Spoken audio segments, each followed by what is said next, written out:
morning to the both of you. We want to show you what that means. It means that a lot of these streets downtown are blocked off, maybe by big trucks. But if we step over this way, you can see that this area is even blocked by cement blocks. You're not getting through these barricades that they've put up all around the downtown area. At 5, we showed you over by the Metro Safe Emergency Communications building. At 5:30, we went over down to 5th Street where you saw more of those cement blocks even being laid out there. And we were even seeing cars that parked downtown being towed.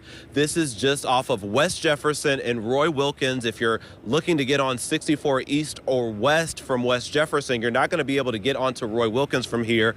But let's talk about what this state of emergency means for LMPD. We've learned that no officers can put in any vacation requests. There won't be granted. There will be no days off granted until further notice. And we've learned that it's going to be all hands on deck as they anticipate this big announcement coming from Attorney General Daniel Cameron's office. No parking signs have also gone up. We've seen these all around this area. And again, we just saw a few cars all morning being towed by LMPD tow trucks. Now, much of this took place by a big part of these protests that has happened downtown at Jefferson Square. I think that there are some assumptions that are being made by the LMPD and by the city. I think the memo creates panic. It sets a tone that shouldn't be set.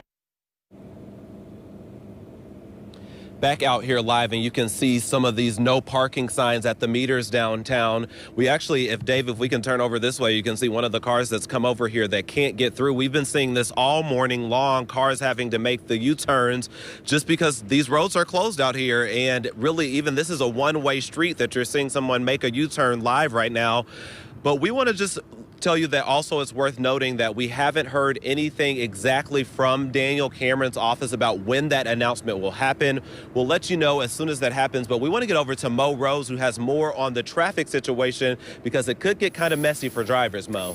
It sure could. In fact, you just saw the barriers being put up. I spoke with Matt at Metro Safe. He came in around 5 this morning and he had to show his ID in order to get through that area because Metro Safe is in that restricted traffic area. So if you do have business downtown, something to be aware of this morning, you're going to want to leave early. You'll be able to get in, but no, you're going to have to show an ID or the fact that you live in that area. So just, again, leave early. At this point, the restricted vehicle traffic includes parts between Market Street south to Broadway, 2nd Street to Roy Wilkins, known as a big square of the secondary roads downtown that are going to have some restrictions. There's no street parking and also limited access to parking garages. So if you do work down there, just make sure you call ahead and make sure you can actually park because you will not be able to use the street. As far as the